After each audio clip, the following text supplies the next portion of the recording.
The Interweaver. In the depths of hopelessness, I contemplate flight, a blissful end. But an old hurt takes root in my chest, accepting a solitary exit, maybe through a devastating car wreck.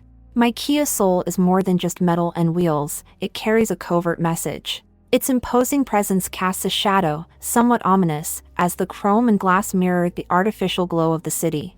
The sterile perfection of the urban landscape echoes the emptiness within me, a sentiment intensified as I thrust myself into the relentless race of downtown San Diego's crowded streets.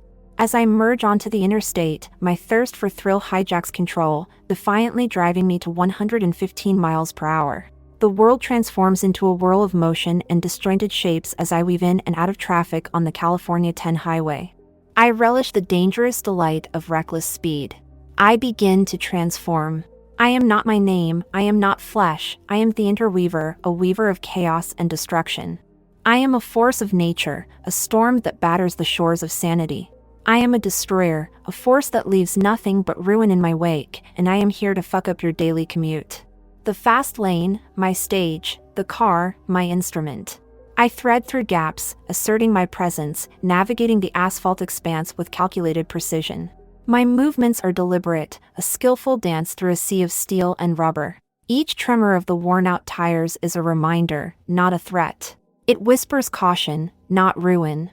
Despite the warnings, I remain indifferent. My pulse quickens in sync with the speedometer's needle, a rhythm of controlled adrenaline. The ride is raw, visceral, a stark departure from the sterile comfort of routine.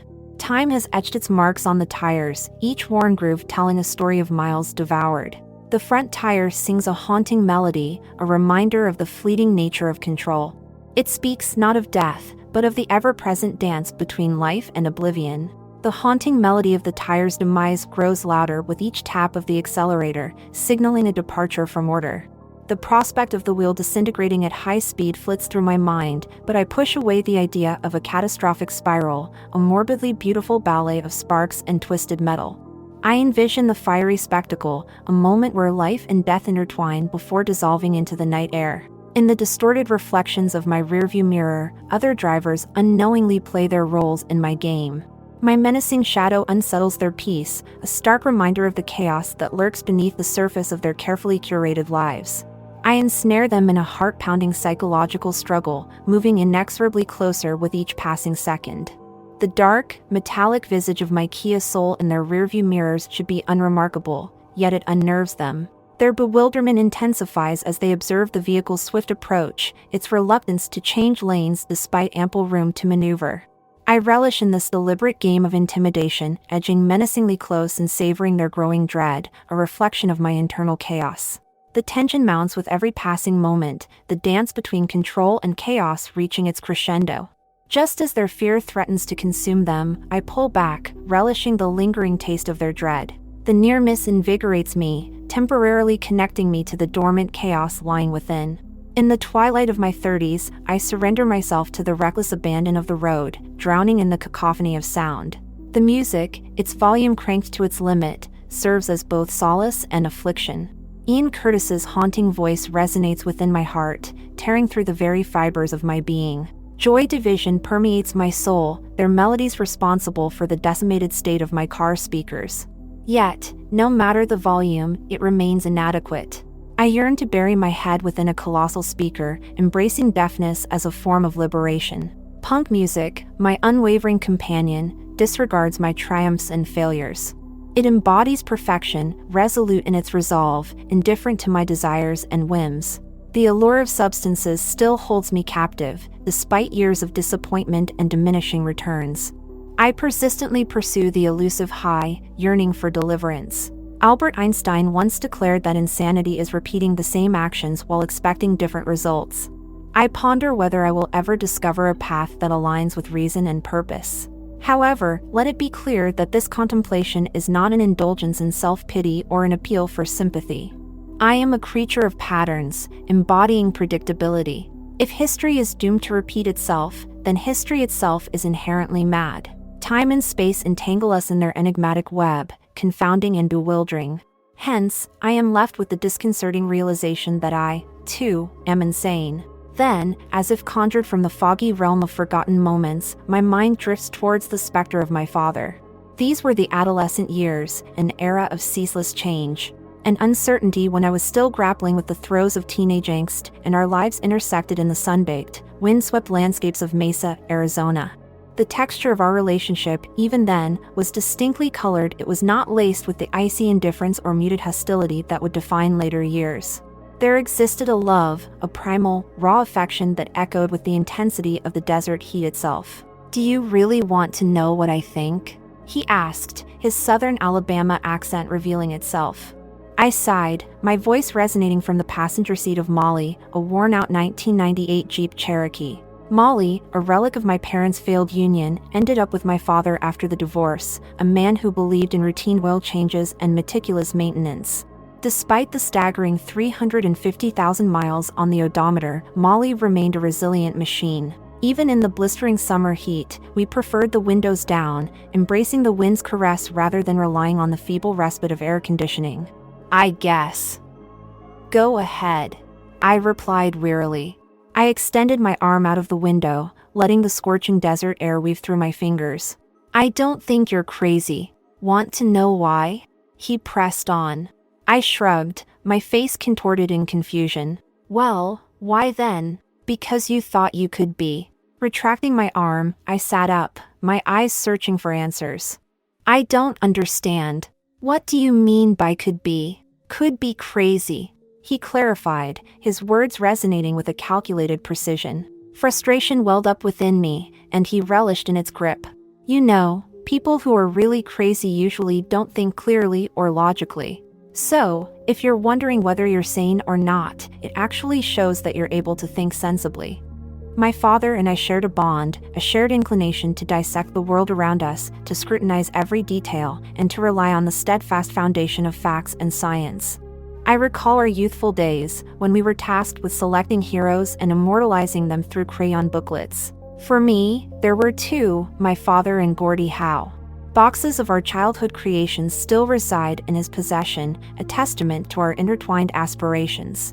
"So, you're saying that people who are really crazy usually don't realize they're crazy. But if someone wonders if they're crazy, they probably aren't?" I wanted to understand better. My father turned his gaze to the road, steering effortlessly with his left hand, his wrist nonchalantly resting atop the wheel. A relaxed grin adorned his face, mirroring my own. "Yes, honey, you might still be okay," he proclaimed, his words carrying a blend of mirth and wisdom. A half-hearted laugh escaped my lips as I reclined into the seat, once again extending my arm to embrace the rush of wind slipping through my fingertips. Glancing at my father behind the wheel, his attention fixated on the road, I couldn't have foreseen that in the years to come, I would drive in the same manner, arm outstretched, wrist lazily draped. My father, the only descendant raised by his grandmother in Birmingham, Alabama, rarely revealed the depths of his childhood. However, fragments surfaced, tales of feeling abandoned by his parents, considered unworthy of their love, and left in the care of his grandmother.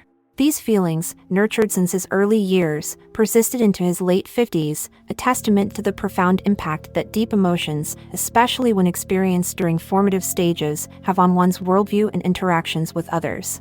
While my knowledge of his early life remained limited, I pieced together a narrative, a story of struggling parents burdened by their own demons. His mother, grappling with her mental well-being, spent time in mental wards throughout his youth. I remember my mother recounting stories of my father's childhood Thanksgiving visits to the psychiatric ward, where his mom would give him woven baskets she had made earlier in arts and crafts, a result of her creative pursuits sparked by the influence of the lithium.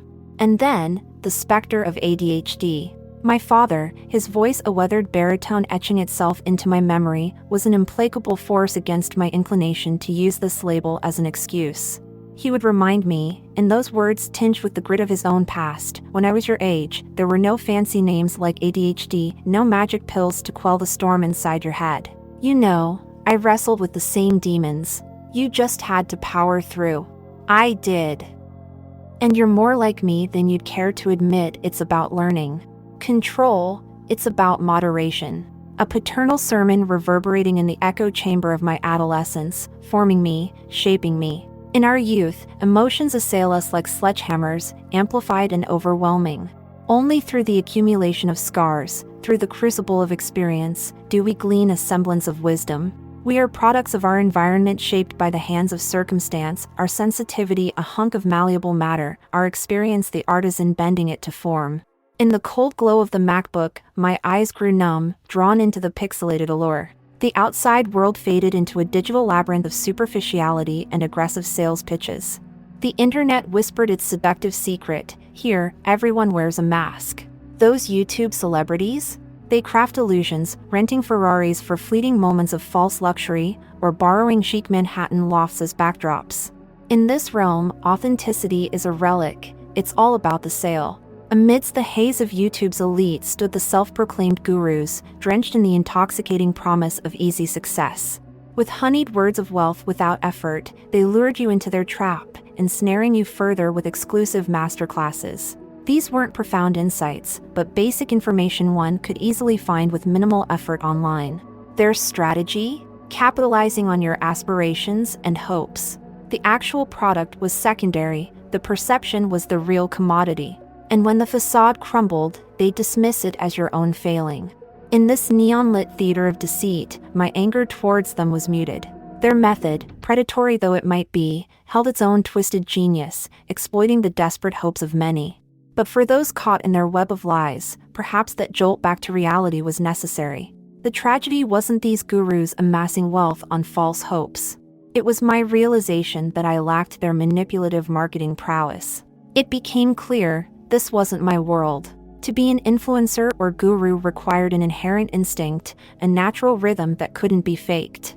Moreover, the mere thought of capturing my reflection, let alone endlessly refining it for a screen, was daunting. I could barely confront my own gaze. How could I broadcast it to the world? As dawn broke over San Diego, sunbeams sliced through my dim room. Despite my efforts with the blinds, light always found a way in. Frozen in that moment, I was paralyzed, ensnared by hours of screen time. A sudden noise jolted me back. Blinking, readjusting to the world, a commotion ensued behind me. The dogs, on alert, darted from the bed. It was just my mother, returning from another grueling night at the hospital, but the room hummed with tension. This routine, while repetitive, was always heartwarming. They raced to greet her. Exhausted but ever-loving, she responded, "Ah, my little ones. Max, Ruby, where's Phoebe?"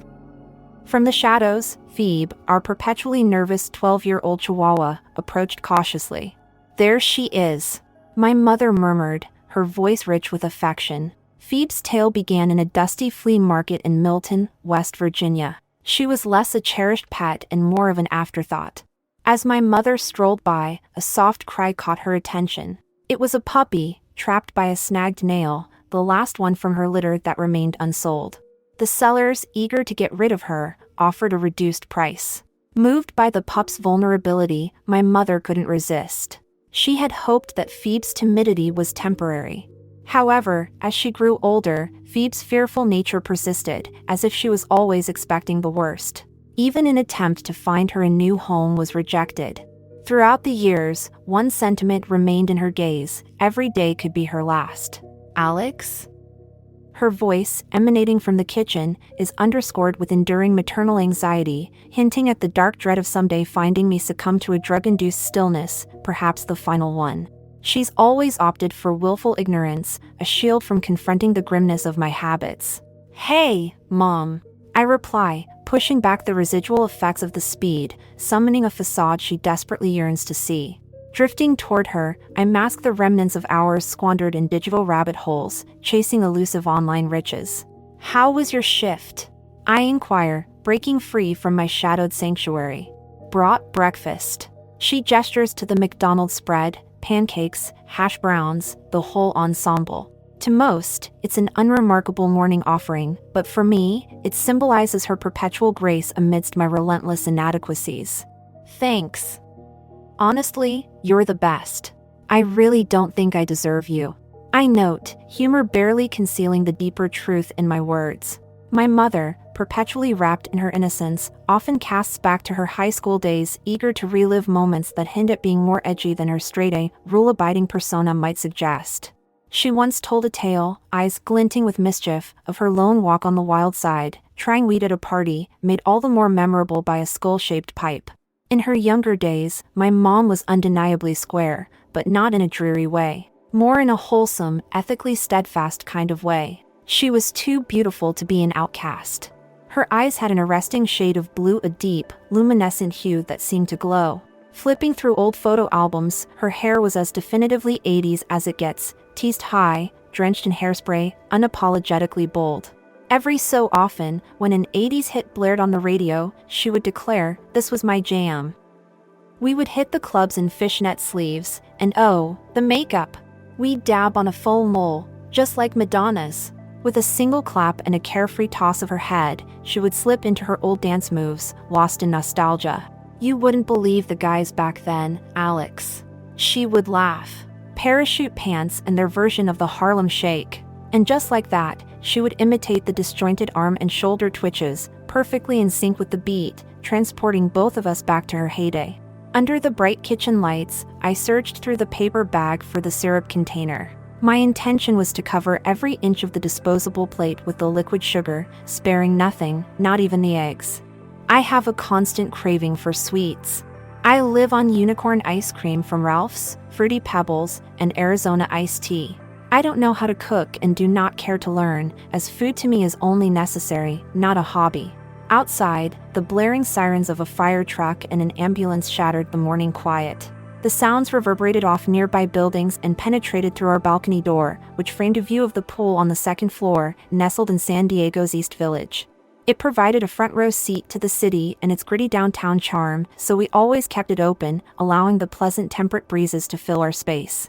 We live in one of the most sought-after condos in the city, just 1 block away from the Gaslamp district, yet the convenience does not sway me. While many would take advantage of and appreciate their circumstances, I instead choose to waste my days indulging in drugs within the confines of my room, sleeping all day, and spending weekends driving to the desert to get fucked up with my shitty friends.